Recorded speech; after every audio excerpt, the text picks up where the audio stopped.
I'm Allendale's chief meteorologist Ryan Martin with a look at your midday weather update.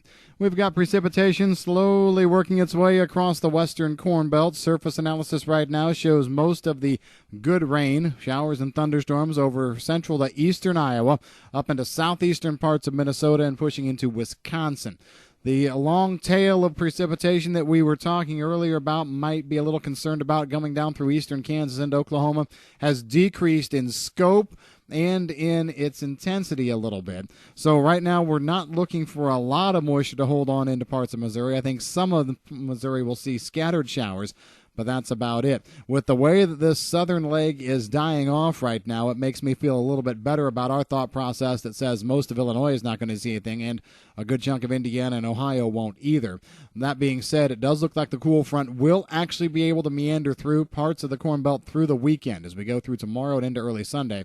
So if we do see south winds bumping temperatures up a little bit, bringing humidity values up, it might be just enough to trigger some isolated showers or thunderstorms across the eastern Corn Belt as we move through Saturday and Sunday. I think it will be mostly heat-based, though, not frontal-based. The front's just going to act as a catalyst in one or two spots. So with that in mind, as we go forward, most of next week looks still fairly dry. One new feature that showed up on models this morning is a cluster of thunderstorms that may want to try and develop coming out of the northern part of the Corn Belt toward midweek next week. I don't think it does much, but we might have to keep an eye out for a few scattered showers and thunderstorms from Tuesday night into early Wednesday morning from eastern Iowa across northern parts of Illinois.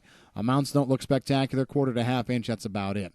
Going longer term then, heat-based thunderstorms may try and fire off the second half of next week in parts of the Corn Belt due to the fact we're looking at well above normal temperatures, but there's no good frontal boundary in place.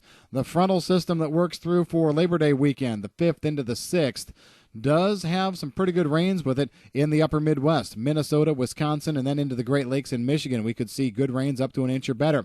Models aren't showing much farther south right now, but the front does sneak through, and I do think that we'll probably see some kind of development down the front. It may be closer to Labor Day itself, but we'll keep an eye out there overall.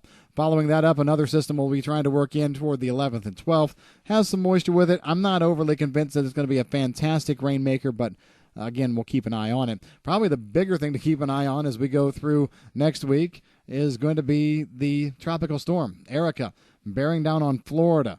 Earlier today, we were looking at maybe grazing the eastern edge of Florida and heading towards South Carolina. Midday reconnaissance and midday models are shifting it west. That's a trend that we've seen with this storm over the past 4 days or so. Every run kind of nudges it a bit farther west. My concern now would be, all right, if we go another notch or two west, this thing could graze the western part of the Florida Peninsula, and if that's the case, it might be enough to kick it farther into the Gulf. So we'll see. At this point, the things that we have going for us up here are the fact that the storm's very disorganized, so therefore it may be tougher to really get a butt-kicking storm out of it.